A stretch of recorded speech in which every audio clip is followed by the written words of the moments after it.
voluntad de esa transformación que está viviendo el museo, y en este momento pues muy bueno volver a hacer una charla porque han pasado muchas cosas y el museo se ha vuelto un lugar muy importante en la vida cultural de Colombia y bueno, ocupa un lugar muy importante ahí en la cultura de la ciudad.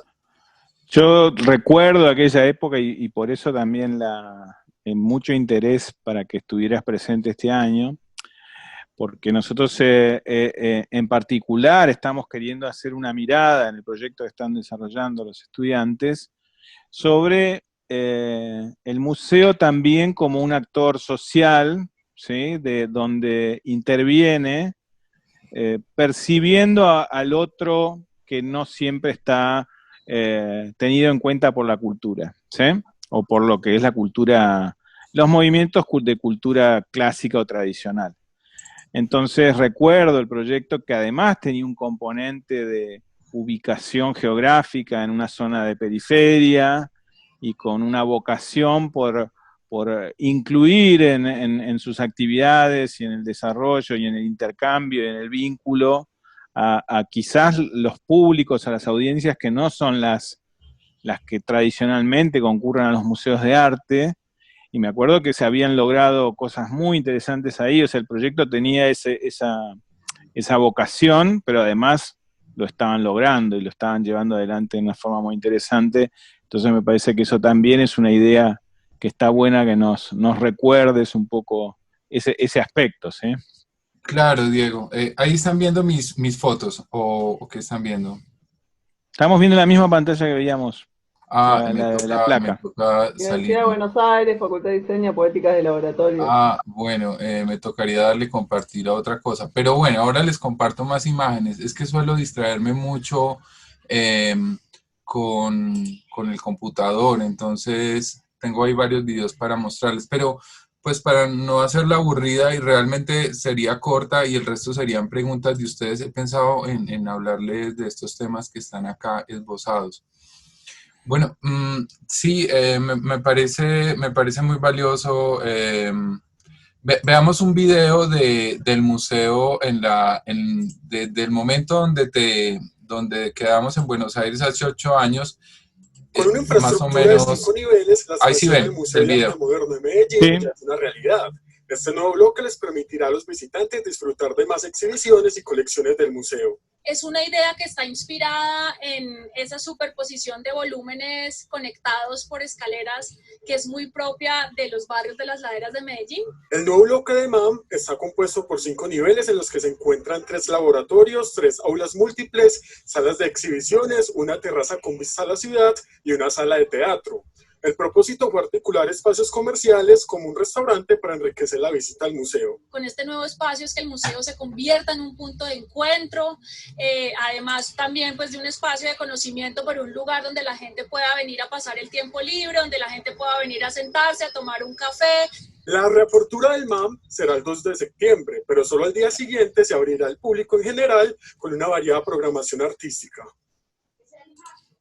Bueno, este video es de hace varios años ya y de ahí a la fecha han pasado muchas cosas. Yo les quiero... El que recuerdo yo era un man mucho más modesto, ¿eh? Sí. A ver, le doy a admitir acá a las personas. ¿Cómo me salgo de pantalla? No, deja que nosotros admitimos, vos no te preocupes. Okay. Nosotros vamos sumando a la gente. Bueno, ahí me ven en pantalla. Yo les quería, bueno, compartir en un tono también muy personal mis percepciones sobre el museo, también un poco mi trayectoria y bueno, diferentes reflexiones sobre el museo en la actualidad que me parecen importantes. A esta charla la he titulado Notas sobre museos y creación artística en Medellín en tiempos de confinamiento. ¿Por qué lo de...? Bueno, como les decía, yo trabajo en el Museo de Arte Moderno de Medellín ya hace 10 años. Este museo completó 42 años de existencia. El museo ha tenido como varios momentos en su historia, uno importante, fundación a finales de los años 70 y 80, y funcionó por mucho tiempo como un museo muy pequeño en un barrio residencial de de Medellín. El museo tiene algo muy interesante y es que fue fundado por una generación de artistas intelectuales. En ese momento, las primeras carreras de arte que se crearon acá las crearon realmente los arquitectos. Y hay una generación ahí de artistas, ya la mayoría han muerto, algunos están vivos, que les llaman los 11 antioqueños y que fueron como pioneros. Y me gusta señalar eso porque el museo siempre ha tenido como mucha independencia y mucha claridad en sus ideas muy liberales y de libre pensamiento. Es una institución privada sin ánimo de lucro, lo cual hace que no tenga que estar sometido pues a los intereses de la política ni de los gobiernos locales y sencillamente fluya. Luego en el año 2015, que es cuando yo estuve en Buenos Aires haciendo esta charla, hablábamos con mucho entusiasmo de una expansión del museo que se estaba haciendo, porque la alcaldía le dio un edificio que era un antiguo taller de fundición de metal de los años 30, que se adaptó como museo, y el museo ahí inauguró una nueva etapa muy importante en un taller de fundiciones muy, muy grande, un antiguo edificio industrial. Y luego en el 2000, hace 5 años se abrió esta nueva etapa, que es la que acaban de ver en el video, que ya es un edificio mucho más grande, unido a ese, lo que tiene pues más de 14.000 metros cuadrados para diferentes exposiciones y espacios culturales. Es una institución muy, no porque yo trabaje en él, pero es el museo pues más activo en Colombia, no solo por la apuesta curatorial y todas las exposiciones que se hacen, sino también por el programa educativo del museo. Yo ya voy a completar 11 años de trabajar acá y en un momento cuando estuve en Buenos Aires haciendo la charla era director del departamento de educación, de actividades públicas, pero hoy en día yo tengo un cargo que se llama curador de proyectos especiales, que es un poco, pues un cargo que no existía antes, pero que pues yo mismo lo he ido diseñando y perfilando con el tiempo, y yo actualmente me dedico a 3 frentes de trabajo. Uno que tiene que ver con la sala de estudio y el archivo. Uno de los proyectos en el edificio nuevo ha sido crear una biblioteca y un archivo acorde con la institución. Tardó mucho tiempo la investigación, pero ya está abierto al público y es un espacio muy, muy bonito donde la gente va, es como una especie de coworking, donde la gente va a estudiar, a trabajar o a consultar los materiales. Y me dedico a una línea de trabajo bien importante para el museo, también por la experiencia y el tiempo que llevo allí, que es el diseño de proyectos. Yo estoy como en toda la parte creativa, investigativa, ingeniando todo el tiempo proyectos de todo tipo, educativos, culturales, económicos también, para mantener la sostenibilidad del museo. Durante este tiempo de confinamiento, que el museo ha estado cerrado mucho tiempo, abrió apenas hace un mes, pues gran parte de mi trabajo se ha concentrado acá en casa en diseñar proyectos para aplicar a diferentes fondos de cooperación internacional, ayudas con el gobierno y mantener la sostenibilidad del museo, que creo que lo hemos hecho muy bien. No se tuvo que despedir a nadie del museo. Somos alrededor de 40 personas vinculadas de planta al museo y unos 30 contratistas que trabajan entre educadores y servicios de todo tipo en el museo. Y el tercer frente al que yo me dedico, que es muy innovador, digamos, es que en esa nueva etapa del museo que les mostraba ahora, creamos una sala de experimentación sonora. Yo mucho tiempo en el museo me dediqué a la promoción de proyectos de artes electrónicas. Y entonces eso ha ido perfilando. Esto es mucho de mis intereses personales, pero también un poco ahí están viendo las imágenes, ¿cierto? Sí, estamos viendo chiquito, ¿sí? Un poco, gran parte de mi trabajo en el museo ha estado enfocado en abrir espacios para la experimentación y la creatividad a través de la tecnología. Entonces, muchas prácticas ligadas a los laboratorios experimentales, a las artes electrónicas y más reciente al arte sonoro, son temas que yo lidero en el museo. Entonces, me dedico a esas 3 cosas: archivo, Se ve muy pequeño, o sea, no lo podemos apreciar, ¿eh? ¿No? Qué raro. Estamos viendo las imágenes chiquititas. Las Qué vemos raro. muy pequeñas. Acá yo las veo re grandes. Stop. A ver. A ver. ah, Ahora, ¿no? Ahí sí. Ahora sí, ahora sí. Ah, qué raro. Bueno, estos son diferentes laboratorios, talleres, espacios educativos dentro del museo que acontecen hoy en día. Esta, por ejemplo, es la sala de experimentación sonora por dentro cuando se realiza un concierto o un acto en vivo. De eso les voy a hablar al final, pero me he dedicado mucho a la investigación sobre la escucha y sobre la creación con sonido. Eh, y en esa medida, pues el museo siempre ha estado un poco como a la punta proponiendo acá temas eh, para la creatividad. Ahí estamos viendo diferentes espacios. Esta foto que vemos acá, esta es como la nave central, o sea, el segundo momento del museo del que les hablo, que es un edificio industrial que fue restaurado y donde hoy en día se realizan las exposiciones temporales del museo. Muchos proyectos han tenido que ver con dar vida a tecnologías obsoletas o con tener una perspectiva crítica de creación frente a la tecnología. Estos son proyectos, sí, creativos y también como alguna línea importante de trabajo tiene que ver con el trabajo pues en comunidad. Como sabemos, Medellín es una ciudad que sufrió mucho por la guerra, por la violencia, especialmente en los años 90 y parte de los 2000 y esas secuelas afectaron mucho los barrios y el ecosistema de la ciudad, pero desde los últimos la última década la ciudad se ha venido recuperando de eso gracias a un apoyo grande en cultura. Entonces el museo es solo como el eslabón, un eslabón dentro de una cadena grande de bibliotecas, de más museos, de instituciones y de gente que trabaja con la cultura.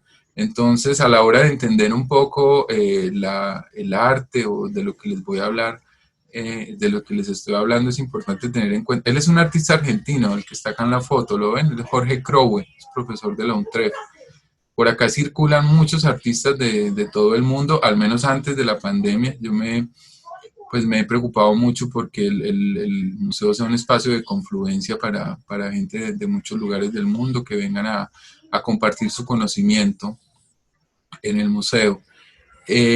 Como les decía, la perspectiva social entonces ha sido muy importante en el museo en la medida en que, si bien hoy en día el museo ya está en una escala como de internacionalización, de realizar grandes exposiciones internacionales con muchos artistas, un poco, quizás no conozco a fondo Proa por dentro lo que hace, pero podría asemejarse un poco, o quizás a lo que hoy en día es el Museo de Arte Contemporáneo allí, pero obvio acá con una perspectiva muy social también, muy experimental y muy de trabajo directo con los públicos, no solo con los artistas, sino también con niños, con comunidades académicas y digamos que una institución muy preocupada por brindarle a la sociedad un aporte del arte y la cultura.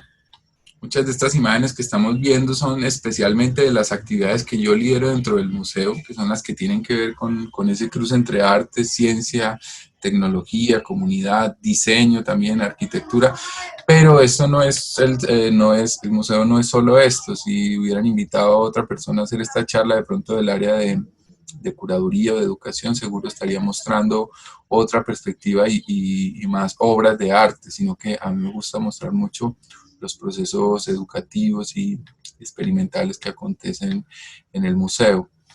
Entonces,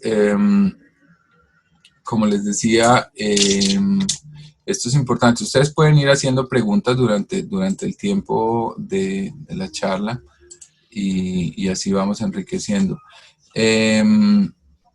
Entonces, como les decía aquí, políticas de archivo, sala de estudio, esto es una dimensión que me parece muy importante a trabajar hoy en día en los museos, porque de alguna manera el archivo es fundamental en todo lo que estamos trabajando y pienso que están viendo mi pantalla, ¿cierto?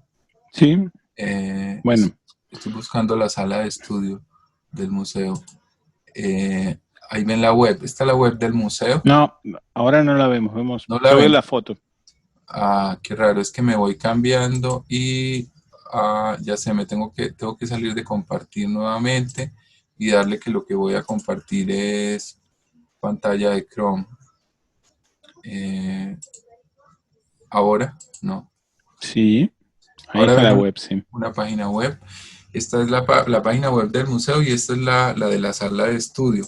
Este es uno de los espacios que yo lidero dentro del museo y que ha tomado mucho tiempo y mucho trabajo, pero que me hace mucha ilusión porque, porque pues como que pienso que también es un mal compartido especialmente en Latinoamérica por todas las instituciones culturales. Me refiero a que hacemos muchas cosas, pero pocas veces se documentan, hacemos libros, publicaciones, y mucho menos existen como espacios especialmente dedicados a difundir esa memoria. Entonces, después de mucho trabajo, logramos rescatar mucha parte del archivo institucional del museo que en gran medida cuenta la historia de la evolución del arte contemporáneo en Medellín durante los últimos 40 años, lo cual es muy importante, y dar vida a este espacio que es muy activo hoy en día. Está compuesto por una biblioteca especializada en arte contemporáneo y moderno y un archivo pues, de documentos originales para entender un poco la historia del arte en Medellín.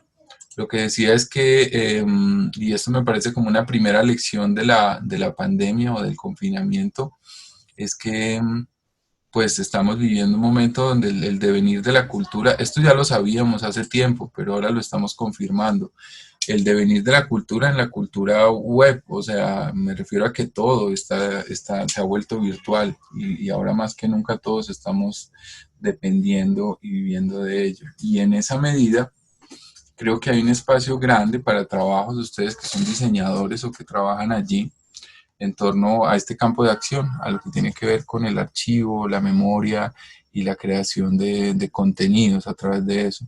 Me imagino que muchos de los museos que han tenido que cerrar y de las instituciones culturales eh, han podido dedicar o se han dado cuenta durante este tiempo que es muy importante tener un archivo organizado porque es la clave para comunicar y para hacer contenidos.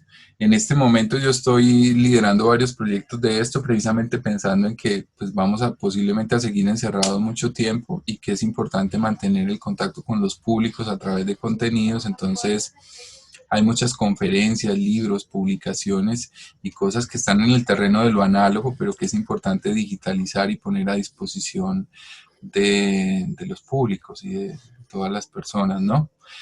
Yo veo, Jorge, Jorge, Dale. sí, Dime. veo en lo que venís mostrando, ¿no? Y en este espacio, o sea, me salgo un poquito de este no se escucha, discurso Diego. de... Ah, perdón. Sí, no, te escucho.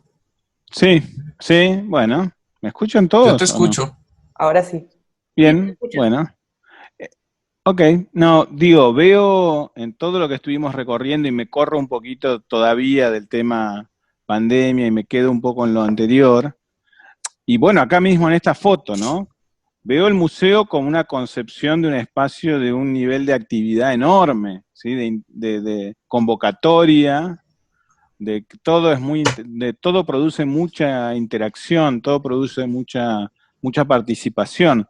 E incluso ese espacio, ¿sí? que nos mostrabas, la biblioteca o esa zona que también está concebido como un espacio activo, ¿verdad? Como un espacio para que sucedan cosas. Claro. La gente vaya ahí, Sí, estudie. parte de la concepción del proyecto fue no llamarlo, digamos que ese es mi proyecto más reciente dentro del museo y fue no llamarlo biblioteca, sino que lo llamamos sala de estudio, pero pues en el fondo tiene todo el rigor de una biblioteca y de un archivo, pero quisimos hacerlo divertido y allí la gente, además es el único espacio totalmente público del museo, allí tú no tienes ni siquiera que entrar al museo y pagar una entrada para disfrutar de él.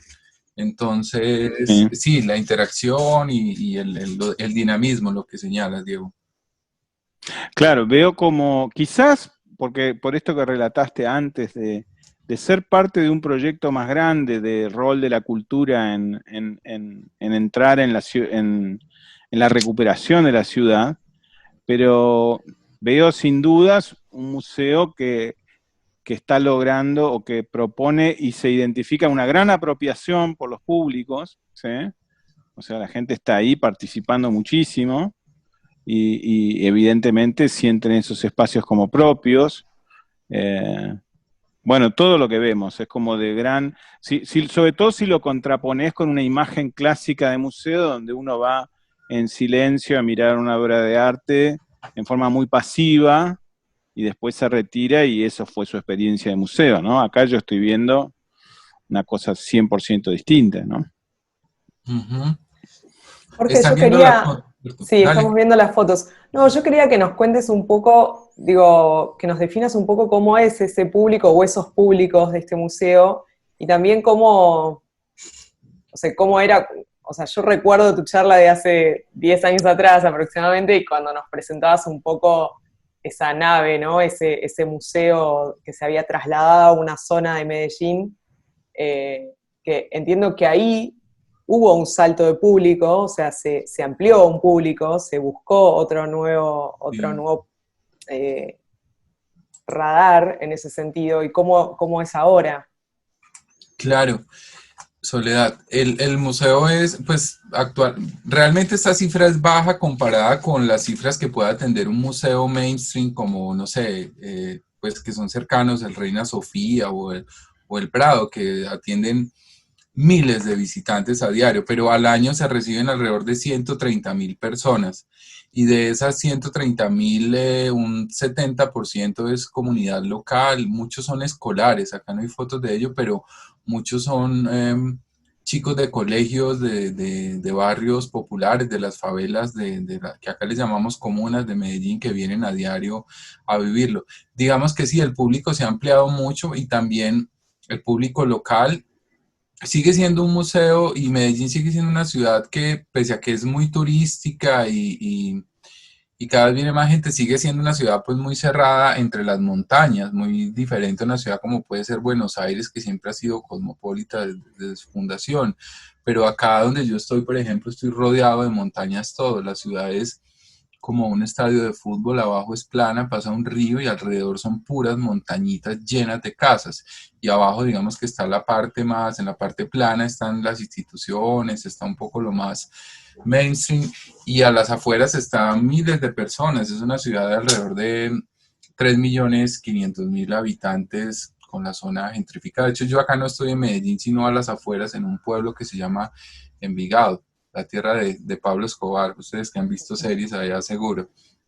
Claro. Es un pueblo muy bonito acá a las afueras, pero Medellín está allí a 20 minutos. Vengo de allá. Pero los públicos han crecido mucho y siguen creciendo. Y el museo, digamos que yo les hablo también en un tono muy emotivo y muy sincero. A veces extraño también cuando las instituciones son pequeñas, son controlables, tienen un público muy cercano y tienen una vocación comunitaria mucho más cercana. Me refiero a que a veces extraño un poco cuando el museo era más pequeño y tenía una cercanía más práctica con todos los que venían. Me refiero a que uno conocía los artistas que venían, toda la comunidad. Pareciera que el precio de volverse grande es volverse como un poco abstracto también y perder eso. En eventos como este que ven en la diapositiva de la derecha, este es el patio, el parque del museo. Esto conecta con un parque y allí logramos reunir hasta 6.000 personas a veces en un evento que hacemos una vez al mes o que hacíamos antes de la pandemia, que se llama La Noche Extendida. Entonces se hacen conciertos, se proyecta mucho cine. Si algo tiene nuevo, dentro de las nuevas cosas que tiene el nuevo edificio del museo, es una sala de cine, un teatro muy sofisticado, que además se abre, que ven acá donde tengo el cursor, hacia adentro es un teatro, pero la puerta, la pantalla se abre y también allí se hacen las bandas y sirve hacia afuera también. Y el otro espacio, que es este cubo blanco que ven acá arriba, esto es un poco fruto pues del trabajo de muchos en el museo, pero algo en lo que yo he insistido, que son los laboratorios O sea, es un museo que tiene laboratorios, una cosa que se llama laboratorios. Está el Lab 1, el Lab 2 y el Lab 3, que es el que yo lidero, que está especialmente dedicado a las artes experimentales, al cruce entre arte, ciencia, tecnología, con una especial vocación hacia el sonido. Me refiero a que ha emergido durante la última época un arte que se hace especialmente con sonido en todo el mundo y que tiene mucha fuerza. Entonces allí no se promueve la cultura de lo visual, sino de la escucha. Y eso me parece muy novedoso. Allí la gente en ese espacio no va a contemplar obras de arte para ver, sino para escuchar. Entonces muchas exposiciones de acusmática, obras que son para cerrar los ojos y experiencias de ese tipo. El público, sí, como te decía, entonces es fundamental. A mí en esa ecuación, cuando se habla de museo, siempre me gusta hablar de 3 dimensiones que son importantes. El público, no, en primer lugar el arte como tal. ¿Qué están haciendo los artistas? ¿Cuáles son las preocupaciones de los artistas hoy en día? ¿En qué está el arte hoy en día? Digamos que toda institución cultural o cualquier proyecto cultural debería preocuparse en primer lugar por tratar de entender el arte de su tiempo, porque de alguna manera los artistas son depositarios de un conocimiento, de una metodología y de una forma de hacer que, llamémoslo vanguardia, está a la vanguardia, a veces de manera intuitiva, pero siempre está tratando de ir más allá. Siempre me ha gustado ver el arte como un tipo de pensamiento y de práctica que está a la delantera de todo, abriendo camino para las cosas que están por llegar. Detrás del arte viene la ciencia, la filosofía, la estética, el diseño, entendiendo y conceptualizando y volviendo esto también objetos funcionales o diferentes cosas, pero el artista siempre está adelante. Entonces, a la hora de pensar en una institución acorde con nuestros tiempos, con el momento que vivimos, siempre habría que pensar en ello. Pero en segundo lugar, habría que pensar en el público. ¿Quiénes son los públicos? ¿Quiénes son? Porque además el público no es una cosa en general como las instituciones suelen nombrarlo. El público, como si fuera un solo público. No. Lo que existen son los públicos, los ciudadanos, los participantes, y son personas que participan en diferentes niveles de participación, de diferentes filiaciones identitarias, de diferentes estratos socioeconómicos, y una institución cultural hoy en día creo yo que debería estar preocupada por, ante todo, eso es para mí como un axioma, ser lo mayormente abierta para poder recibir a todos, a todos, porque sabemos que sobre los museos, especialmente de arte, hay una imagen que pesa mucho, que es como elitista o que hace relacionarlos con la alta cultura o con cierto tipo de público. Entonces la gente que va a museos y todo esto que sabemos, pero la clave sería cómo hacer que sea tan valioso para un niño que viene del campo, de muy lejos, y que es su primera experiencia en un museo, la primera vez y quizás la última que visite un museo, ojalá no, hasta una persona, digamos, pues sí, con mucho dinero de acá de Medellín, pero que todos tengan esa criterio. Entonces, arte, público, y en tercer lugar, la institución como tal. Yo pienso que el pensamiento institucional o la ingeniería institucional es algo valioso, importante, y es un ejercicio creativo continuo. Más allá de ser un ejercicio burocrático o pesado, y debería ser un ejercicio flexible y que permita ir adaptando la institución a todo lado. Me refiero a que un museo no es una planta de ensamblaje de automóviles donde todo el mundo va a cumplir una función, sino que tiene que ser ante todo un espacio creativo. Y un museo también tiene que ser una institución muy eficaz con la sociedad, pero el museo tiene que pensarse hacia adentro también. Me refiero a que es una idea reiterativa. Si hacia adentro la institución no es experimental, ¿cómo va a proponer hacia afuera la experimentación?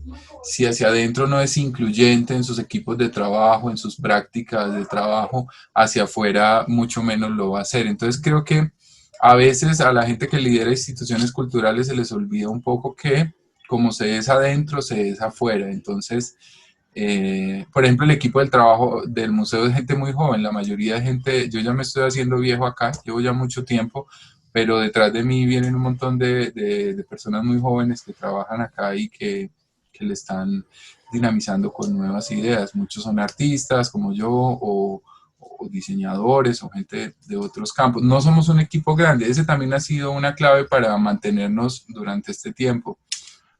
Yo creo que ahí, Jorge, tocas ahí un punto que por ahí para nuestros estudiantes es un poco distante, pero me parece que es muy interesante, que es cómo también lo que le pasa a una institución tiene que ver con su conformación institucional, ¿no? Nos encontramos con museos a los que les cuesta mucho llegar a sus públicos, a nuevos públicos, a romper ciertos paradigmas como estos que vos describías, bastante cerrados, que excluyen mucho, pero por otro lado las instituciones son muy poco flexibles, ¿no? No se repiensan, no se animan, no, por ejemplo, no dan rol a las propuestas de comunicación como un rol relevante. Creo, si tengo presente los museos que nosotros estamos trabajando, uno donde lo recuerdo mucho, por lo menos históricamente, ahora hay un poquito más de apertura, es el Museo Argentino de Ciencias Naturales. Como que si la institución es rígida, es difícil que esos paradigmas que se necesitan cambiar para atraer a otras gentes puedan moverse. Y me gusta mucho la idea de esto también que vemos ahí, equipos jóvenes, ¿no? Que son como solo esa intervención va a producir cambios de vínculos entre el museo y sus públicos. Sí, tienes toda la razón, Diego, y eso le cuesta mucho trabajo a las instituciones entenderlo, y es un reto constante. Digo, incluso a mí me gustaría que el museo fuera mucho más abierto. A mí no me dejan hacer pues todo lo que quiero hacer. Sin embargo, poco a poco son como ya aprendizajes. Bueno, seguro que hay muchos estudiantes conectados y seguro van a llegar a trabajar a grandes empresas o instituciones, pero algo que he aprendido yo con el tiempo es que todo toma su tiempo y que uno no puede llegar a querer transformar todo de la noche a la mañana porque entra en conflicto, que todo va teniendo como tiempo. Y algo importante como una dimensión personal, existencial, pero también profesional, es entender el tiempo, aprender a manejar el tiempo y saber que las cosas van tomando y que poco a poco hay que insistir y seguir haciendo. Me refiero a que, por ejemplo, proyectos como el de la sala de estudio, la sala de experimentación sonora no nacieron de la noche a la mañana, y eso pues es fruto de mucha insistencia mía dentro del mismo equipo del museo para hacerles entender la importancia del proyecto y de reiterar hasta lograrlo. Sí, las instituciones culturales tienden a volverse rígidas y aburridas, y ese es un reto constante. Yo pienso que el momento que estamos viviendo ahora, con esto de la pandemia y del confinamiento, bueno, ese sería un tema largo, pero al menos creo que nos hemos develado muy vulnerables, muy frágiles, tanto las personas como las instituciones. Nos hemos develado frágiles, y en esa medida esto tiene que dejarnos aprendizajes, y pienso que en el terreno del arte y de las instituciones no queda otra cosa que darle razón a esto sobre lo cual hemos venido reiterando tanto durante la última década. Eso del trabajo colaborativo y en red ahora más que nunca cobra pertinencia porque se requiere apoyar a los ecosistemas locales, se requiere reinvertir. Por ejemplo, ahora estamos rediseñando la programación para el 2021 y es asombroso la gran presencia de artistas locales que hemos decidido dejar, estamos reculando y estamos volviendo. Creo que es un momento clave para eso, el 2021, el tiempo que viene. Necesitamos fortalecer los ecosistemas locales, la gente local, generar empleo con ello, generar dinámicas. Entonces, es un momento de gran reflexión. nosotros, pero también muchos museos en Buenos Aires invierten grandes recursos en traer grandes invitados y grandes exposiciones de muchos lugares del mundo. Eso es importante y es valioso, pero cuesta mucho. Y de repente eso ahora es un momento de reconsiderarlo, porque se requiere mucho fortalecimiento de lo local, de los públicos y de las dinámicas culturales. Siempre he pensado que eso es una idea un poco que está en el diseño y está en las vanguardias del siglo XX. Eso de la obra de arte total, ¿no? Que algunos, se me olvidan ahora nombres, pero siempre soñaban con, bueno, los artistas comenzaron a crear obras de arte como obras objetuales, pero luego algunos alcanzaron a pensar de la obra de arte total vendría a ser como una especie de institución, una especie de centro cultural, una especie de espacio para la vanguardia. Y si uno, es un poco utópica la idea, pero un museo en un sentido amplio podría ser una obra de arte total, porque engloba muchas manifestaciones de la cultura, muchas disciplinas y muchas formas de hacer. A mí me parece también clave dentro de los aprendizajes que yo estoy teniendo en este lugar es otra cosa valiosa a favor de los museos, es el cruce disciplinar que se da en un museo de arte como este. Me refiero a que no solo hablamos de arte, sino diseño, arquitectura, fotografía, gastronomía, y de alguna manera estar en contacto con muchas de las problemáticas, con las disciplinas, con los saberes que van emergiendo de la sociedad y ponerlos en un museo, dialogar con ellos y hacer Mira, propuestas. ¿sabes qué? Te paro un poco para mostrar lo que veo, ¿no? En lo que hablas. Y está tan Vale. compenetrada la visión tuya de un espacio interactivo, ¿sí? Que vos haces tu relato y ni siquiera lo tomás como una definición. Es como un ser. Es un ser que es acción, ¿no? No es mostrar, no es exhibición. Es acción. Bueno, si querés, hasta esta misma palabra, ¿no? Sí. O sea, creo que el MAM es sin duda un espacio de interacción, no es un espacio de contemplación, ¿no? Está tan penetrado en tu discurso, ¿sí? Todo es interacción. Sí, ese debería ser una de las grandes aspiraciones que hagamos. Y yo pienso que, nuevamente reiterando la idea, este es un momento fundamental para hacer caer en cuenta a las instituciones culturales de ese enfoque y de lo importante que es, porque digamos que sí, yo tengo formación en museología y tengo toda la tradición, digamos, también museológica, pero a mí realmente muchas de esas cosas ya no me interesan, sino que me parece más potente. Por ejemplo, los museos siempre han hablado de coleccionar y preservar obras de arte y todo esto. Para mí es más importante que los museos inviertan los recursos y la energía en desarrollar dinámicas de arte relacional con las comunidades, de trabajar con los públicos y luego ver si eso se vuelve una obra de arte o qué.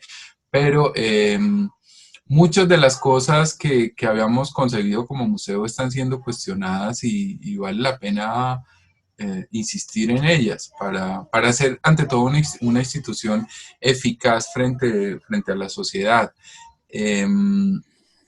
Como les decía, lo del cruce interdisciplinar. Y otra cosa también valiosa, creo yo, que hemos logrado hacer es como traer prácticas que son propias de otro lado, ¿no? Por ejemplo, del entorno de lo que llaman laboratorios experimentales, que a mí me gusta mucho. No sé si conozcan Media Lab Prado en Madrid, o no sé en Buenos Aires ahora qué lugar esté más activo con temas de arte y tecnología. No sé si Caso o quienes estén haciendo cosas ahora ya. Pero muchas de esas prácticas de laboratorio, de hecho así se llama la charla, de esas poéticas de laboratorio han sido traídas a la institución para proponer esas dinámicas. Y esas no son cosas que normalmente se estudian en una facultad de museología, sino que se van trayendo de otro lado. Creo que es fundamental, tanto en el campo de los museos como en el del diseño, el del arte y todo, la contaminación hoy en día o el cruce con otras cosas a veces inesperadas y a veces insólitas, pero hay que atreverse precisamente en un ejercicio de creatividad a combinar saberes, prácticas, metodologías que vienen de otro campo. Por ejemplo, en el campo de la educación como la conocemos, ustedes están en un entorno académico de universidad, como lo mismo que las de acá, y eso es valioso, pero sabemos cómo, y ahora sí que les va a golpear esto de la educación virtual y todo lo que está pasando, hasta el punto de que ya pareciera que Google va a reemplazarnos en muchas cosas. Pero entonces la educación es otro terreno de experimentación, creo yo, fundamental. Esa dimensión educativa de los museos y las instituciones culturales tiene que ser un terreno de experimentación en sí. Porque el conocimiento académico se vuelve muy acartonado a veces y muy limitante. Y una institución como un museo o un centro cultural pareciera ser un lugar estratégico para experimentar y proponer cosas nuevas, precisamente porque no se tiene el requisito o la obligación, por ejemplo, de cumplir un pensum de estudios ni nada, sino que se puede experimentar. Entonces, gran parte también del museo, de lo que hacemos, ha estado en eso, en traer gente que hace cosas locas, talleres locos en educación, experimentales, otro tipo de pedagogía, lo que llaman pedagogía disruptiva, pedagogía experimental, pedagogías invisibles, y estar como ahí también innovando y mirando cosas. A mí me gusta mucho lo que hacemos porque siento que inspira a Medellín, inspira a Colombia y puede inspirar a otros. Uno a veces quiere transformar el mundo completo, pero luego entiende que se transforma desde a poquitos y que con que uno logre inspirar a un niño que vaya a un museo o logre inspirar a un profesor que fue con sus alumnos y vio una manera diferente de enseñar, eso ya es valioso y eso se va replicando. Entonces, algunos han dicho que el museo es como un perfume, ¿no? Como un concentrado en el cual se reúne lo más excelso, digamos, de la sociedad, o al menos una visión un poco decimonónica, pero así es, un museo siempre ha pretendido, los museos en el sentido tradicional siempre han pretendido coleccionar, reunir lo más bonito, lo más selecto del arte, de la cultura, de las ciencias, me gusta pensar que es eso que se concentra ahí, se concentra para inspirar nuevas perspectivas de futuro y de creación. ¿Qué más? El tema de la tecnología ha sido muy, muy importante también, aunque tampoco es que seamos la vanguardia ni que estemos totalmente pues súper con eso. Les cuento cosas como en el ejercicio de que ustedes como diseñadores les puede servir, y es que, como ya lo deben saber, con esto de la pandemia y de la virtualización de todo, que todo se volcó, todo se ha volcado hacia el terreno de lo virtual, a muchos nos cogió no preparados lo suficientemente para asumir ese reto. Desde hacer un buen streaming, hasta hacer un buen video, hasta tener una buena página web, hasta tener un montón de cosas. Siento que muchas empresas acá en Medellín, de amigos, les está yendo bien precisamente en el diseño de esas cosas porque de repente entendimos que eso era una necesidad. Antes no nos preocupábamos porque teníamos el teatro y la gente en el museo, y realmente era de nuestra opción hacerlo o no virtual, transmitir o no transmitir, pero hoy en día todo se ha vuelto, al menos en este momento, y yo creo que eso llegó para quedarse un poco. Yo diría que el museo hoy en día existe en esas dos dimensiones, en la dimensión de lo físico, pero en la dimensión de lo virtual también. Entonces hay una preocupación muy grande y una necesidad de generar contenidos, diseño e innovación en los entornos virtuales. Y ahí nos hemos dado la tarea un poco, sin que esto sea la locura, ni sea la gran página web, ni lo que se está haciendo. De hecho, todo se está reformulando para el año próximo lanzar una nueva página web. Pero una de las cosas, ustedes que están un poco más pragmáticos, pero cosas en las que yo ayudo, por ejemplo, se creó una sala virtual de cine. Veamos que acá están viendo mi pantalla. Sí, sí. Una de las cosas que se creó para generar sostenibilidad también dentro del museo, aunque eso no es tan cierto. Hoy mirábamos cifras y realmente es muy duro competir con Netflix. Pero bueno, se creó una sala virtual de cine con unas curadurías especializadas en cine colombiano y cine de todo el mundo para que la gente vea películas por demanda, y eso ha sido valioso y es importante. Se creó también esto que es como el e-commerce de la tienda. La tienda siempre ha sido un espacio físico muy importante, de hecho, para el diseño. Se podría dar toda una cátedra de diseño a partir de todos los productos que se venden ahí en la tienda, de muchos diseñadores de acá de Medellín. Pero se creó este e-commerce que está por lanzarse en estos días de comercio electrónico, para que la gente compre y regale cosas a través de internet. Esto también he estado yo un poco ideándolo detrás del museo. Si bien no es mi fuerte, yo llevo tanto tiempo en el museo que ayudo a hacer pues, proyectos de todo tipo. Digamos que me disfruto mucho desde todo. Empecé haciendo talleres para niños hasta diseñar un proyecto, curar una exposición y todo esto. No sé si hayan preguntas hasta ahí, Diego, o que voy a repasar aquí lo que pensaba para hablar, Sí. para ver, esto ya lo hablamos. Entonces, el reto de conformar un ecosistema virtual, creo que es un tema importante que ustedes como diseñadores podrían investigar o ahondar, porque van a ver seguro que las instituciones van creciendo de manera orgánica, intuitiva en su diseño web o en sus cosas, pero no siempre tiene una visión orgánica del crecimiento. Yo en este momento estoy precisamente ideando cómo debería ser ese crecimiento para que todo tenga coherencia y dialogue, para que la tienda virtual no sea una cosa, la sala de cine otra y tenga otra apariencia diferente a la de la colección y todas esas cosas. Creo que ahí hay un reto para los diseñadores en el mundo digital de crear un pensamiento ecosistémico de la institución a través del diseño. Bueno, nuestro proyecto se llama Ecosistema de Diseño, justo, así que estamos pensando como en esa misma sintonía, ¿no? Súper, genial. Sí. Y sin duda, una palabra que vos nombraste, me parece que la llevamos mucho a todos los proyectos, que es la idea de que obviamente un museo siempre es una institución llena de partes, pero la coherencia, por lo menos la coherencia en cómo se percibe, cómo se construye un relato viable entre esas partes, es como fundamental, ¿no? Sí. Total, has mencionado la palabra ecosistema, Diego, y me parece muy bonita. Yo a comienzos del año, precisamente para el proyecto, digamos que estos proyectos que les acabo de mostrar, los últimos dos, que son lo del e-commerce y la sala virtual y la sala de cine, que está acá, estuve mirando cómo, digamos que yo soy muy empeliculado con el diseño de proyectos y trato de hacerlos de investigar mucho, me gusta mucho la investigación y leer. Y encontré algo que me pareció muy valioso, que hay una bióloga del siglo XIX que se llama Lee Margulis, y ella propuso el concepto de endosimbiosis, donde en pocas palabras lo que resume es: la teoría de Darwin está incompleta, realmente el que subsiste no es el más fuerte, sino el que subsiste es el que coopera. Y ahí propone el concepto de simbiosis, endosimbiosis y simbiogénesis, donde, y es una teoría muy, muy pertinente hoy en día, creo yo, y ella lo hace a partir del estudio de la biología, las células, los microbios y los virus.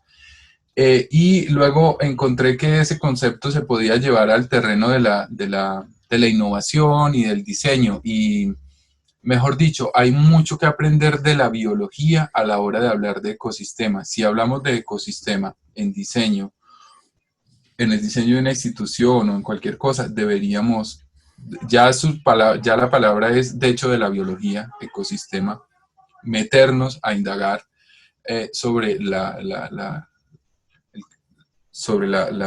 biología.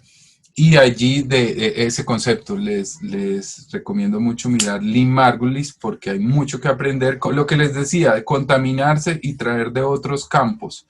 Entonces, ¿quién cree que la biología tiene que ver con la innovación o incluso con la economía? Porque yo me metí a comienzos de la pandemia, recuerdo que tengo un montón de notas ahí, y lo encontré fue en un paper de economía de la Universidad Nacional de acá, y yo dije, qué interesante, economistas pensando desde la biología, y eso me pareció muy novedoso, y eso fue lo que inspiró el diseño de algunas de estas plataformas que estamos creando ahora, lo del ecosistema.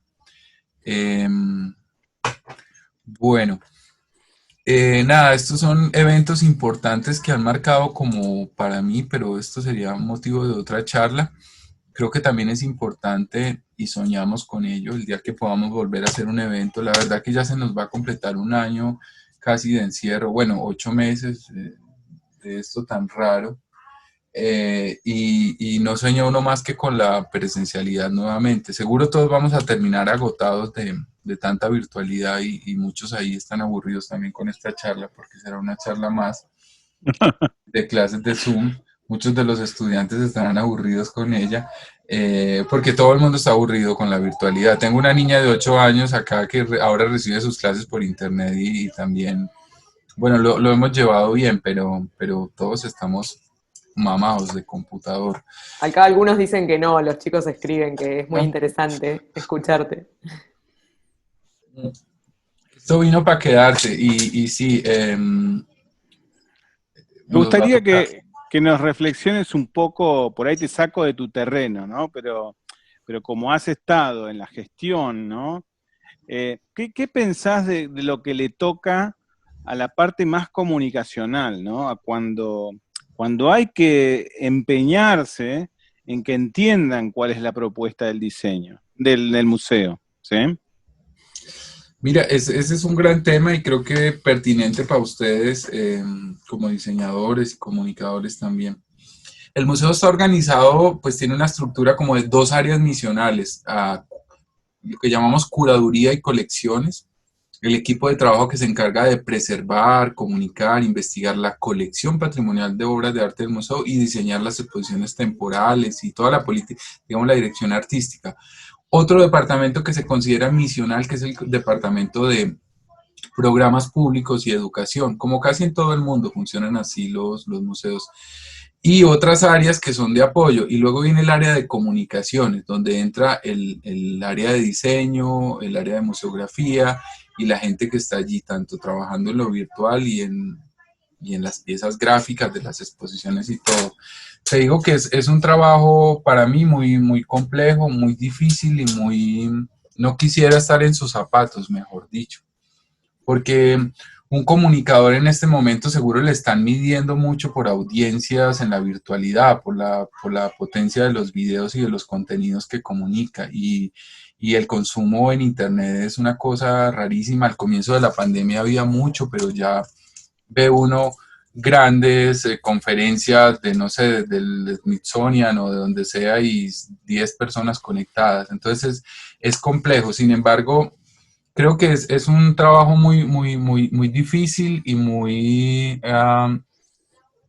complejo mantenerse allí actualizado, pero parte de la creatividad que se tiene allí es fundamental. Yo diría incluso que la dimensión comunicativa dentro de la cual entra el diseño, porque el diseño para mí es, aunque yo no soy diseñador, pienso que el diseño es como la gran disciplina del siglo XX y del siglo XXI. Me refiero a que absolutamente todo es diseño. Uno habla de diseño de proyectos, de diseño de una exposición, del diseño de un sitio web, del diseño de todo. Absolutamente todo tiene un diseño. Entonces, en un sentido macro del diseño, allí recae mucho todo. Y como instrumento de la comunicación, me refiero a que eh, se hacen contenidos educativos o contenidos expositivos, pero finalmente, al menos en este momento donde todo es virtual o gran parte, en cuál es el último eslabón de esa cadena, es la dimensión comunicativa. O sea, cómo lo comunicas, cómo lo transmites al otro, a través de qué narrativas transmedia construyes. Entonces, finalmente, a veces pienso que lo que hacemos, finalmente, todo se resumiría en comunicación pública. Lo que hacemos es ante todo un ejercicio comunicativo. Y allí ya entra, sí, el diseño. Ustedes estudian el diseño gráfico, ¿no? O diseño gráfico, ¿no? Sí, pero con una visión ampliada como la que estamos un poco describiendo, ¿no? No nos quedamos solo en elegir colores y Sí, tipografía, sino reflexionar en cómo construir una imagen en quien nos percibe y a través de eso sí. dinamizar, ¿no? Hay cosas con las que, y les voy a ser muy sincero, yo estoy en desacuerdo con el mismo museo en el que trabajo. Y es que ha creado pues no recientemente, ya hace más de un año, una especie de plantillas para hacer las programaciones, los principales afiches, los principales flyers. Y me parece que eso no debería ser así, que se agota rápido, que el terreno del diseño tiene que ser un terreno de innovación constante. Hablo un poco haciendo memoria de cuando empecé a trabajar en el museo, trabajábamos bajo otro esquema y había un diseñador nomás y el tipo era súper creativo y todo el tiempo cada pieza, cada afiche de un concierto, de una exposición era un reto y totalmente diferente al anterior y eso le daba mucha riqueza a la comunicación gráfica del museo. Sin embargo, hoy en día, pero también por el crecimiento de la institución y me imagino que así hacen todos los museos, todo se comienza como a estandarizar y creo que ahí es donde hay que estar atentos, tener cuidado de que en esa estandarización de los diseños, de las metodologías, de las formas, no se vuelva un proceso aburrido y extenuante. Entonces, ahí hay un reto, estar innovando todo el tiempo en formas y en esto. Por el lado de lo digital o de lo virtual, llamémoslo, creo que hace falta mucho para aprender. Hace poco leí un informe de la forma como los museos de Estados Unidos han afrontado esta pandemia y contrario a lo que pensé, muchos ni siquiera tenían un área digital, un área totalmente encargada de eso. El caso es que con todo esto y con lo que viene, si algo está presente es que esa dimensión de la comunicación virtual debería tener todo un equipo de trabajo, debería tener curadores, debería tener gente haciendo grandes videos y grandes producciones para comunicar, porque pareciera que ahora pues, vivimos en la economía de la atención. ¿Quién llama tu atención? Pues el que lanza el mejor video y lo más entretenido que está allí. Entonces, ahí hay un reto muy grande a nivel de diseño. Sí. Sin duda, sin duda. Es que hay como un conflicto más todavía, ¿no? Si vos imaginás este futuro más digital, o por lo menos, ponele que sea un regreso parcial, pero que hay cosas de acá que se quedaron que cambiaron para quedarse. Esto de la economía de la atención es un desafío que el museo o la institución cultural va a tener que afrontar con más decisión. O sea, nosotros jugamos con la idea de que el museo tiene como competidor a Netflix, ¿no? Pero es un poco así, porque la atención está toda desviada a esos mainstream del tiempo de la gente. Con una infraestructura de 5... Qué pena, Diego. Sí, interrumpí, pero te estoy escuchando. No, me refería a eso, ¿no? Cómo este factor de la economía de la atención es un factor que tiene que estar en la agenda de pensamiento hasta incluso de la institución cultural, porque solo se va a dar esa discusión sobre la ocupación del tiempo. Antes también hablabas de la importancia de los contenidos, y si bien el museo siempre piensa o reflexiona sobre los contenidos que ofrece, ahora esa discusión también tiene otro protagonismo, ¿no? Porque son contenidos que van a estar en no se trata de ir a la experiencia analógica, sino un contenido que tiene que poder ganar en esta economía de la atención. Sí, total. Mira, ahí hay otro campo bien importante que también hemos detectado y en el cual hemos trabajado, pero la verdad hace falta mucho por hacer. Las cosas no van tan rápido como uno quisiera. Pero el tema de la educación online, ¿qué pasó este año? Que nosotros hacemos muchos cursos, talleres y laboratorios que transcurren pues en el espacio del museo, pero ahora resulta que había que hacerlos de manera virtual. Y el tema de las plataformas para la educación, de la misma metodología de los profesores, de hacer de una clase dinámica, una clase de arte virtual es muy compleja. Entonces, ahí hay otro campo muy importante para innovar y para crear cosas. Creo que si bien hay muchas plataformas gratuitas o algunas pagas para el tema de la educación online, vale la pena como un ejercicio de diseño, pensar cómo podría ser esas plataformas del siglo XXI que queremos para aprender y enseñar. Y es una cosa que indudablemente va a seguir creciendo, porque, por ejemplo, la deserción en las universidades colombianas, que me imagino también en muchas del mundo que está sucediendo con esto, muchos amigos y profesores de las universidades de acá, pues muchos estudiantes no matricularon su semestre, este semestre, ni el que viene, porque con el temor de la pandemia y del confinamiento dicen, bueno, pues yo que voy a pagar 10 millones de pesos por una matrícula, cuando va a ser online la clase, cuando me pierdo de la universidad, que lo más interesante es el campus y el espacio físico.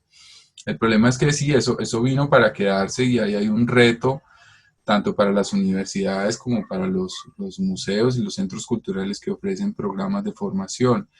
Y hay gente, y yo a veces, y este es otro punto importante que creo mucho en la gente que está por fuera, como en el margen, innovando. Los que aparecen ahí en el video son DJ y productores más de la escena nocturna de la ciudad, pero que también innovan con su música y sus cosas. Yo me he preocupado mucho por traerlos al museo y por mirar cómo hacen las cosas afuera para precisamente, por ejemplo, experiencias de streaming innovadoras que he visto, las he visto más en el campo del arte sonoro, de las artes electrónicas o de la gente que desde sus estudios caseros ha estado llamando la atención de manera creativa a través del streaming. Porque es muy aburrido uno, pues, todo el tiempo estar, sí, una persona frente a una pantalla. Hay muchas cosas para crear hoy en día. Es que el momento presente es muy complejo y no sabemos cómo abordarlo. Y la verdad, yo hablo con él de ello con entusiasmo, de los retos de la virtualidad, de lo digital, pero la verdad que en el fondo me agota y quisiera sencillamente, no sé, cultivar la tierra o estar en un terreno más analógico. Creo que lo más revolucionario en el tiempo que viene, ¿a qué voy con esto? Lo que quiero es completar la idea. Yo siempre he sido un entusiasta de la cultura digital y he sido un gran promotor de ella dentro del museo y dentro de lo que hago. Y siento que ahora que se llegó el gran momento de eso, de estar conectados 8, 9 horas diarias, 10, 12 horas diarias consumiendo contenidos o en reuniones para los que trabajamos o enseñando para los profesores, lo más revolucionario en el tiempo que viene no va a ser otra cosa que cultivar la tierra, hacer permacultura y tener contacto con los otros, porque vamos a terminar agotadísimos de todo esto, o diseñar formas creativas de ir y venir entre ambos mundos, ¿no? Entre lo virtual y lo... Sí, tu idea de contaminación, ¿no? O sea, sí. Me gustó esa palabra que suele ser como una palabra habitualmente negativa, que la recuperás de forma positiva, ¿sí? Pero me parece que también estamos... ante un mundo que no puede no estar contaminado aún en lo positivo, ¿no? Me parece interesante, que creo que se nos vienen etapas de contaminación. Sin duda, bueno, creo que sin duda el futuro no sabemos para dónde va, pero y para las instituciones museo es una incógnita enorme. Pero va a ser necesario repensarse, y creo que también un poco dijiste algo que nos pasó mucho en lo que es la universidad, es que nos forzaron a repensarnos, ¿no? Es un momento interesante porque quedamos obligados a repensarnos, y creo que eso tiene una dimensión muy positiva. Claro, y en ese ejercicio aquí se habla mucho en Colombia de la reinvención, que ya nos tienen cansados con ese concepto, pero pues es el que utilizan. Reinventarse, entonces desde el gobierno nacional y desde toda la política lo que hacen todos, no, es que hay que reinventarse, ¿no?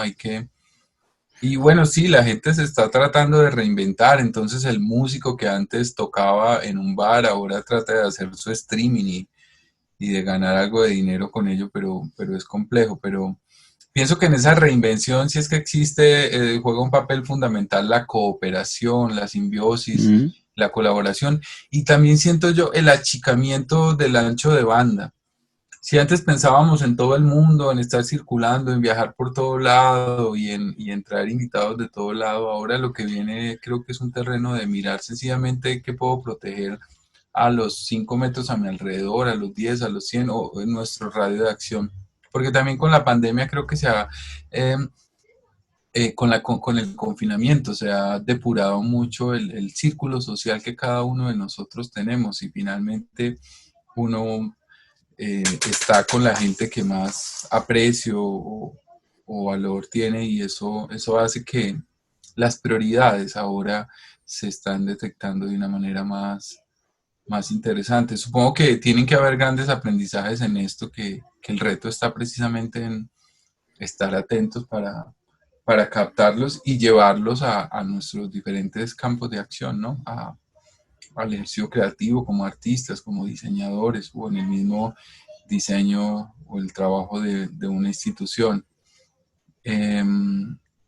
Sí. Me gusta pensar que en estas reflexiones que vos traes, que también me parece que es bastante novedoso para lo que veníamos viendo, cómo vos ubicás en tu propio manifiesto el rol del artista primero, porque lo posicionás como una persona que está en avanzada, pero el rol que vos hablaste en su momento de inspiracional, ¿no? De que tiene el museo va a estar ahí inspirando a su comunidad, y quizás en esto mismo también, ¿no? Está inspirando a percibir más un ancho de banda más pequeño, inspirando a percibir más la idea de cooperación, de co-creación, del rol del arte mismo. Me parece que son todos pensamientos que son interesantes y ponen en la mesa un lugar que le puede tocar al museo si asume intervenir desde ahí, ¿no?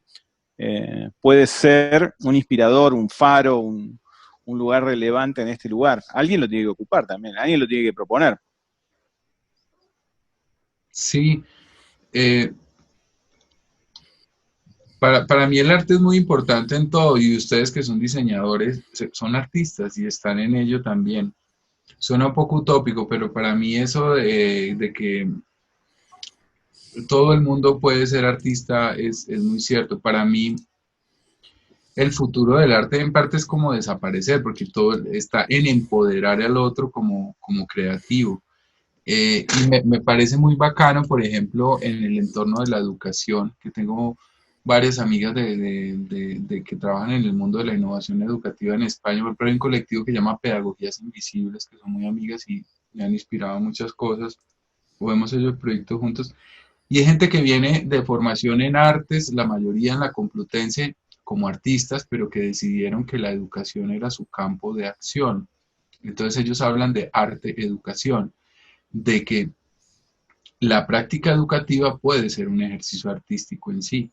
Y efectivamente es que muchas de las metodologías y formas que ha propuesto, por ejemplo, el arte contemporáneo, muchas obras de arte, eso que llamamos arte conceptual o arte relacional, a veces lo que proponen es una metodología que puede ser llevada al terreno del salón de clase o del trabajo con una comunidad en un taller o en alguna cosa. Entonces, creo que siendo un poco posutópico, el futuro está en un empoderamiento del ejercicio artístico de parte de todos, de toda la humanidad, que todo el mundo tenga una cosa es el mercado del arte o el sistema del arte, donde hay unos artistas que venden obras de arte a un gran dinero o que venden en una galería o exponen en museos, pero realmente una gran gesta podría ser a nivel de la educación, de lo que hacemos es empoderar a todo el mundo como en su creatividad para que se sienta creador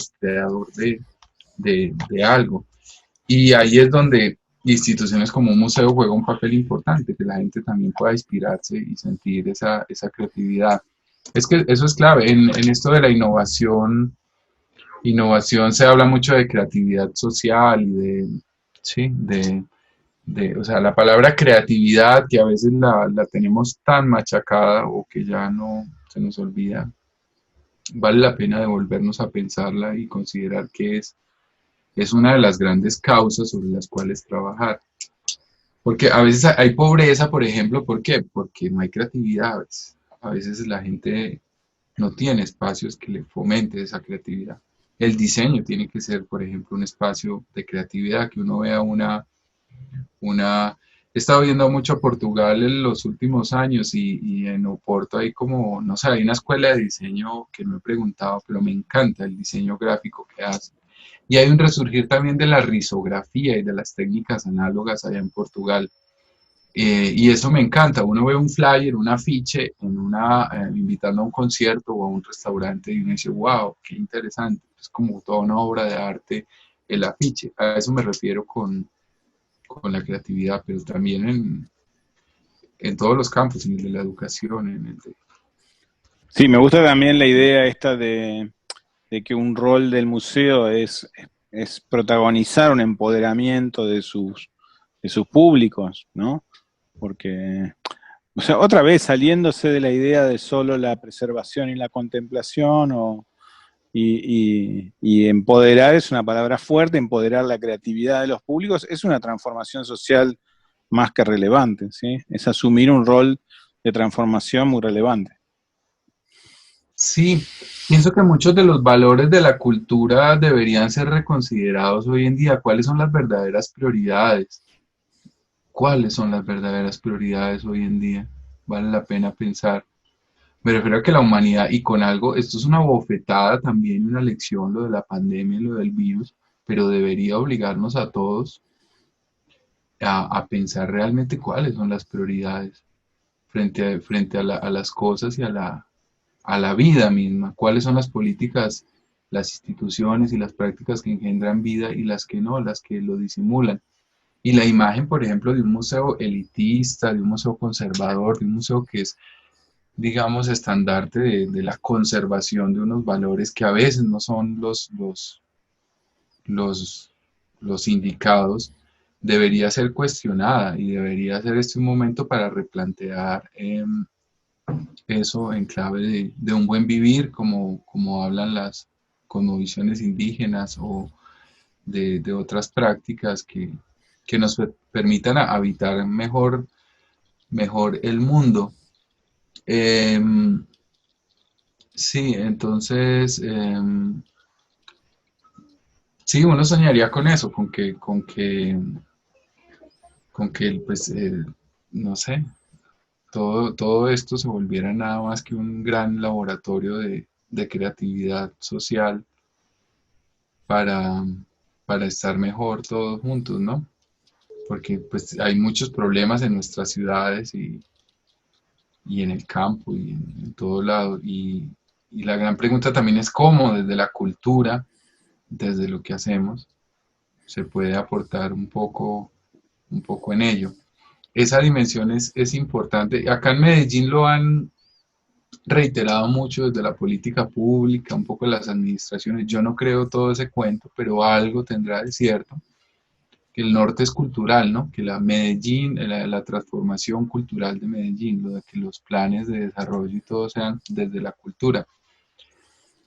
Y digamos que sí tiene sus efectos cuando un político, una institución traza un norte cultural, eso es de mayor beneficio para muchos. Se habla mucho de que la transformación de Medellín, de ser una de las ciudades más violentas del mundo a ser lo que es hoy en día, se ha dado a través de la cultura, a través de construir museos, construir parques, bibliotecas, invertir en proyectos, y sí, eso es cierto. Entonces, los que trabajamos en el terreno de la cultura y la creación, deberíamos incluso ser más políticos con ello y tener mayor injerencia en la sociedad.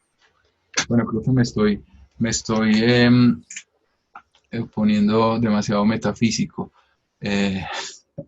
Bueno, pero muy bien, yo creo que son todas reflexiones valiosas cuando un poco nosotros nos preguntamos en esta construcción de un ecosistema de diseño, qué es lo que un museo es y qué es lo que puede ser, porque, claro, primero pensamos en ese que es, ese ser que siempre es paradigmático, que siempre es parecido a lo que siempre fue parecido, Y ahí interviene el diseño pensando qué puede ser, no qué es, sino qué podría ser. Y todas estas reflexiones son más que pertinentes, aparecen subrayadas, montones de frases que las estuvimos escribiendo ahí, de innovación, de otras formas de ver el rol del museo, y todas más que interesantes. Y como vos decís también, a veces esa transformación no es la gran transformación, sino son los pequeños pasos que habilitan nuevas posibilidades, y entonces en lo proactivo se va produciendo este cambio que quizás podría describir esto mismo que vos decías de Medellín, ¿no? Habrá una parte donde el cambio es un poco políticamente un enunciado, ¿sí? O algo un poco no tan cierto, pero evidentemente al final, haber iniciado este proyecto termina produciendo cambios y transformaciones que son válidas, que son genuinas, ¿sí? Sí, hay que tener mucho de, no sé, de poetas o sí, de soñadores en el terreno de la cultura para no mantenerse con entusiasmo, porque a veces pienso que a mí me pagan por hacer mil cosas, pero ante todo por mantener el entusiasmo en el museo. Muy bien, Ante todo, muy mantener buena el idea. entusiasmo es clave, es fundamental y no todo el mundo lo mantiene. Me refiero a que es muy También fácil. también es un rol posible para la institución cultural, ¿no? Así como para vos, puntualmente, la institución Sí. cultural a lo mejor también está sostenida por la sociedad para que mantengan entusiasmo, ¿no? Sí, y es que la cultura es fundamental en todo esto. No lo digo yo, lo ha dicho la UNESCO y lo ha dicho todo el mundo. Digamos que en Europa de pronto le han prestado mayor atención a esto, en Alemania, en otros lados con la pandemia le han designado mayores presupuestos y todo, pero pues en estos países tan complejos, mm, que es mejor no hablar de política, pero todo el tiempo siempre hemos estado en crisis, mejor dicho, y los presupuestos para cultura siempre son muy limitados y todo el tiempo se está ahí como en la subsistencia. Realmente ese ya es un ejercicio poético, si uno lo mira bien en estos tiempos, tratar de hacer arte y de hacer cultura en el momento en que vivimos, que es pues, de un neoliberalismo exacerbado y de un mundo del pragmatismo también tan grande que lo que nos sirve se desecha o lo que no da una funcionalidad en el mercado rápido se desecha, es un ejercicio poético. Por eso creo tanto en el ejercicio, en el trabajo de los artistas, porque pues realmente vivir del arte es muy complejo y aún así hay gente que decide estudiar arte y buscar una manera de hacer algo con ello. Sí, veamos qué otro tema tenía yo de pronto acá anotado que me gustaría tratar. Está el tema de la función social de los museos, creo que ya lo hemos abordado. Hay una línea de la museología ya en el ámbito académico que vale la pena prestarle atención. Yo siempre he insistido sobre ella y de hecho he escrito varios artículos, lo de la museología comunitaria. Hay una corriente de la museología que surgió en los años 70 en Francia, pero que luego en Chile hubo un gran despliegue de ello con un manifiesto de la nueva museología que le llaman museología comunitaria y que son ideas muy cercanas a lo que yo he tratado de expresar en esta charla. Creo que también nada está dicho hasta ahora y no se trata de inventar nada nuevo. A veces muchas cosas, lo más bacano, fue dicho hace tiempo y lo que se trata es de volver a ello. Yo de hecho, hoy en día en muchas de mis investigaciones como artista y cosas, lo que hago es mirar cosas del siglo XIX, del siglo XVIII. Athanasius Kircher, por ejemplo, un monje jesuita del barroco, me ha inspirado mucho ya en las cosas que yo hago, pero eso aplica para todos los campos. Ese afán por lo nuevo y por crear algo nuevo, yo lo controvierto mucho y creo que muchas cosas están atrás. Y en el campo del diseño sí que es cierto. Muchas de las cosas más innovadoras que he visto en diseño retoman ideas de mucho tiempo atrás. Esta idea del museo como hub es una noción también que anotando estas ideas para esta charla me llamó la atención cómo después de 10 años de esta idea que yo concebí en algún momento, aún tiene pertinencia, ¿no? Y es que hace un poco más de 10 años, cuando yo empecé a trabajar en museos, yo me imaginaba la figura del museo como un hub o un conector. Un hub es un dispositivo de conexión de cables, de distribución de cables y de energía, pues es un puerto donde entran corrientes de energía y salen, se transforman, ¿no? Es un elemento en el cual entra y sale energía. Entonces, hace mucho tiempo yo me imaginaba el museo como eso, como una central en la cual entra información del mundo y sale transformada en otra cosa. Y preparando esta charla o estas notas, me di cuenta que aún creo en esa idea y que he estado trabajando en ella durante este tiempo. Y es que concebir la institución como un conector ante todo. No se trata de imponer tampoco una visión de la sociedad, de la educación, ni del arte a los otros, a los públicos o a la gente con la que interactuamos, sino sencillamente de dejarlo fluir, de ser un receptor que recibe y potencia. Y esa metáfora, que es muy ecosistémica, aplicaría para muchas cosas, incluso para uno como persona. Me refiero a que no hay que esforzarse tanto por hacerlo, por provocarlo, sino por dejarlo fluir un poco, dejarlo fluir y asumirse un poco más como un conector, como un medium, ¿no? Tanto uno en el ejercicio creativo como lo que puede ser una institución, es ser un conector, ¿no? Ser ante todo conectores, es un propósito. Entonces ahí entra la idea de museos y redes. Creo que esa noción, que también es de hace tiempo, sigue funcionando y juega un papel importante en el tema del trabajo en red, de poder colaborar con colectivos independientes, con otros espacios. Ahora no estamos tan activos en ello, pero una parte fundamental del trabajo también creativo desde el museo del cual les estaba hablando ha sido trabajar con colectivos independientes de jóvenes de la ciudad, de lograrse permear de ellos. Y siento yo que también como un poco hackear la institución. Ese concepto de hacker, más allá de ser algo negativo, de alguien que interrumpe un sistema para dañarlo, creo que tiene sus connotaciones positivas y que se puede llevar a la esfera de lo institucional también. Una especie, un hacker, ¿quién es? Un hacker es alguien que coge un sistema cerrado y lo abre para hacerlo más popular y de mayor acceso. Eso es un poco la esencia de la ética hacker. Habla de ello, habla de abrir algo, de abrir un sistema para hacerlo más popular. Y en el terreno, por ejemplo, de las artes electrónicas o de la tecnología, eso está muy presente. Por ejemplo, imaginemos un computador. Un computador es una caja negra, y vivimos todo el tiempo consumiendo una caja negra que no sabemos, o nuestros mismos celulares son cajas negras. Si buscan en Wikipedia van a encontrar el concepto de caja negrización. Y todo el tiempo estamos ahí consumiendo de algo que ni siquiera sabemos cómo funciona. Porque está dado y ya, y doy clic y play y funciona. Entonces, si fuéramos un poco más hacker, destaparíamos ese computador o ese celular o esa institución o esa universidad y abriríamos las cosas para entenderlas nosotros mismos por nuestros propios medios y así las podríamos transformar en algo diferente. No se trata, eso me gusta como de la figura del hacker, no se trata de alguien que acepta como vienen las cosas, sino que las quiere transformar y las quiere hacer de bien público.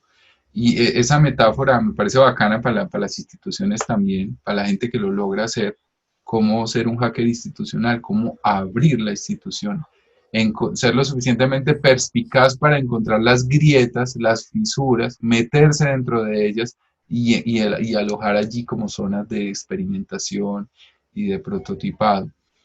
Eso es una metáfora que ha venido inspirada, no sé si están viendo la diapositiva, pero del trabajo con mucha gente de acá, de Medellín, que trabajan en el entorno de la tecnología o de la cultura hacker también.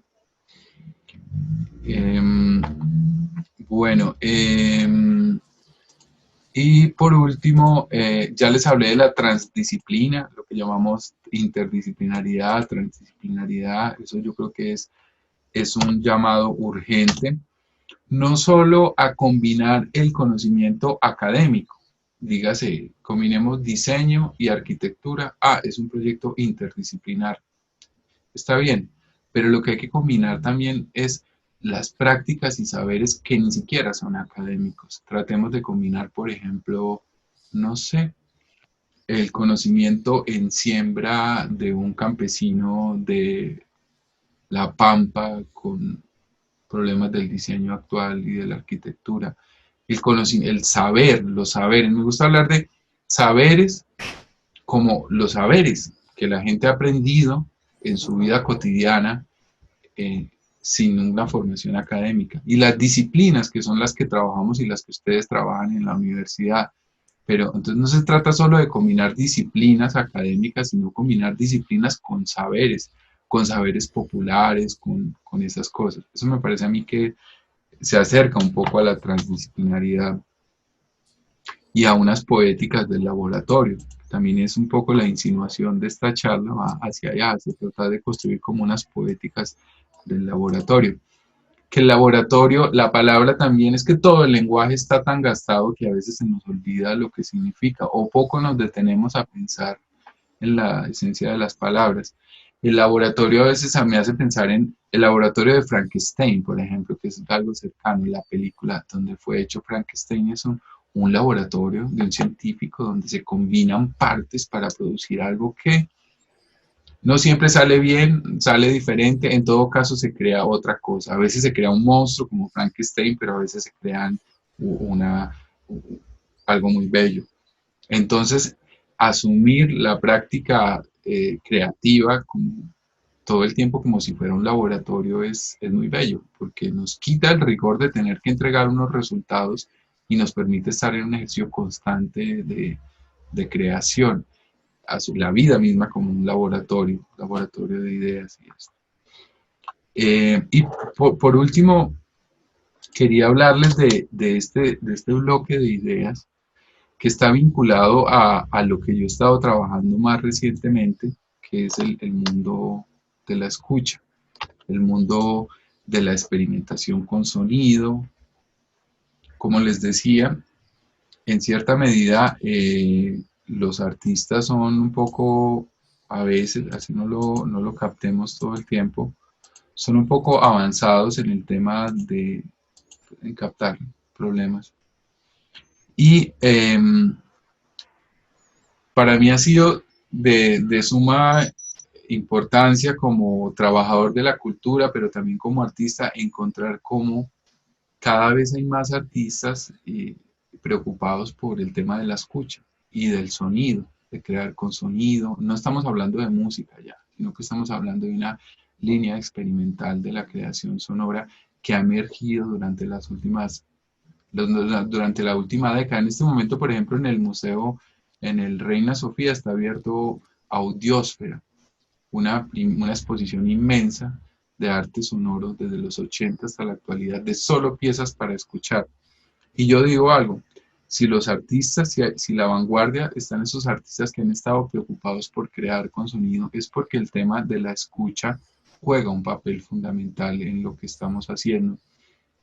Y quizás, si el siglo XX fue el siglo de la visualidad, aún lo sigue siendo, quizás el siglo XXI o el tiempo que viene sea un tiempo más aural, más de la escucha, porque el mundo visual también nos tiene agotados y es de lo mismo que hablábamos ahora. El mundo visual tiene, no sé si han leído una teórica española, Remedios Safra, se les recomiendo mucho para encontrar un montón de conferencias de ella. Ojos y Capital, por ejemplo, se llama su más reciente libro. Y ella hace unas comparaciones muy interesantes entre el mundo de la visualidad, el mundo patriarcal, el mundo hegemónico y los valores tradicionales con el capitalismo y con todo esto. Y al lado de eso, a mí me ha dado por pensar que el mundo de la escucha es otra dimensión De hecho, una de esas ideas, ¿saben a quién se las escuché expresar de manera muy elocuente? A una cineasta argentina que se llama Lucrecia Martel. Seguro ustedes la conocen. Sí, claro. La invitamos a hacer una conferencia hace unos años y tiene una conferencia muy buena que se llama La Perspectiva Sonora y ella habla de cómo, aunque hace cine, la perspectiva que la guía para hacer sus películas es el sonido, el mundo sonoro. Y es que hay algo en la creación desde el sonido que es totalmente diferente. A eso hablo yo también, a eso me refiero cuando hablo de salirse del lugar de comodidad y de mezclar otras cosas. En este momento para mí, como productor cultural, como curador y como artista, está haciendo eso otro. Yo no soy músico, por ejemplo, de formación, pero en este momento para mí eso desconocido que quiero meter dentro de mi investigación, de mi acción, es el mundo de la escucha, entender cómo funciona y cómo se pueden llevar a cabo eso. Un poco fruto de eso se creó entonces este espacio, que este es el Lab 3, estos son los laboratorios del museo, y esta es en parte, modestia aparte, es como la primera sala dedicada al sonido. No la primera, en México hay una, en el Museo de la UNAM, muy diferente, creada antes, pero yo diría que este es el espacio más constante en Colombia y en parte en Latinoamérica, hacer exposiciones y proyectos creativos donde solamente se trabaja con el tema del sonido, ¿no? Y la tecnología puesta al servicio. Acá estamos viendo varias de las exposiciones y proyectos que se han llevado a cabo. Esto de acá, por ejemplo, es uno de los primeros proyectos que se hizo, se llamó Territorio Táctil. Es un mapa de Medellín bordado. Primero recorrimos la ciudad, muchas de las fotos que he mostrado al comienzo son de eso. Reunimos chicos de diferentes lugares de la ciudad para recorrer la ciudad con grabadoras de campo. Y con esas grabaciones construimos una instalación que finalmente terminó siendo un mapa bordado a mano que al acariciarse activaba diferentes sonidos de la ciudad. Una cosa muy bella y muy experiencial y tenía mucho de diseño. Entonces esta sala, así es el Lab 3 por dentro, es un espacio totalmente insonorizado y que yo ayudé a diseñar pues y que he estado liderando desde el comienzo y que actualmente soy el curador de ese espacio. Y aquí, por ejemplo, están un colectivo mexicano que se llama Interespecific, Leslie García y Paloma López, que trabajan mucho el mundo del bioarte, el arte que tiene que ver con la biología. Y aquí están construyendo una instalación que fue hecha toda con bacterias. Estos de acá son cultivos de bacterias, de Geobacter. Entonces ya encontraron la forma de que las bacterias generaran pulsos magnéticos, pequeños microimpulsos de electricidad, la interacción. Y esas corrientes determinaban el movimiento de las lámparas, que a su vez determinaban el sonido que se generaba en el espacio. Una instalación muy linda que se llamó Microrritmos. A esto me refiero cuando hablo de prácticas de escucha. Así, por ejemplo, en algunas exposiciones se ve el espacio, son sencillamente piezas a 8 o 10 canales de audio donde la gente se recuesta a escuchar. También a la hora de hablar de la escucha, el tema de la ecología acústica y de los problemas ecológicos, me parece bellísimo cómo la están abordando los artistas. Este artista, Leonel Vázquez, fue a la región de La Guajira, en el norte de Colombia, donde hay una empresa extractora de carbón, está aniquilando los ríos y está secando la zona. Y a partir de una residencia allá logra construir una instalación que montamos en el museo. Acá está Leonel, donde se invocaban cantos chamánicos, se proyectaba el sonido del agua de la región y se hacían estas esculturas que generaban sonido con agua y de una manera, a través del arte, se estaba llamando la atención sobre una problemática ecológica y ambiental. Muchos de los artistas que están trabajando hoy en día con sonido tienen dentro del ADN la preocupación por el medio ambiente, por la ecología. Y ese también es un tema que, pues, obvio, me parece fundamental. Este, por ejemplo, es David Escayón, que se fue a la región del Darién, esa parte más chiquitita de América, donde Colombia se conecta con Panamá, queda muy cerca de acá. Y convivió allí mucho tiempo en la naturaleza y construyó una instalación, pues, que yo le encomendé para rendir un tributo al Darién. Y así, desde eso hasta la misma terapia. Yo pienso que estamos viviendo un tiempo también donde creo que en Argentina son muy dados a la terapia, o a eso, o al menos aquí eso se rumora, psicoanalista y eso. Yo creo que estamos viviendo un gran momento y yo ahora estoy muy metido con el tema de los biocircuitos y de tratar de crear cosas para terapia. Pero por ejemplo, esta instalación de acá, un artista dialoga con los árboles de Yarumo, que es un árbol típico acá de la región cafetera, y luego el árbol le logra transmitir o logra él traducir las frecuencias del árbol, que es profundamente sanador el árbol, y le construye esta instalación donde se amplifican las vibraciones del árbol, la gente se acuesta y tiene una terapia de sonido del árbol a través de las vibraciones de sonido. Son muchos proyectos los que se están haciendo hoy en día con sonido, y solo quería como mencionarles. Por ejemplo, es Jorge Jaro, que es un artista argentino muy querido, que lo hemos invitado acá varias veces, y ahora salió un libro sobre este tema, en el cual yo escribí un artículo, creo que enseña en la UTREP o no sé, o en la Universidad de Palermo, yo creo. Pero para los que no lo conozcan, se los recomiendo y sería un amigo en común. Esto fue en un concierto hace 2 años acá. Y así sucesivamente. Solo quería mencionar este tema de la escucha como lo más actual, sobre lo cual, las ideas más actuales sobre las cuales estoy trabajando. Allá no se ve la pantalla, ¿cierto? Ahí está. Bueno, Jorge, sí. Muchas reflexiones nos has traído, creo yo. Una visión también bastante distinta de la que nos encontramos hace 10 años, afortunadamente, porque si nos encontráramos con lo mismo sería un problema, pero me parece que nos dejas como un montón de subrayados, de títulos, de reflexiones, de exploraciones para hacer, que si estamos pensando en lo que un museo puede llegar a ser, son todas más que interesantes, ¿no?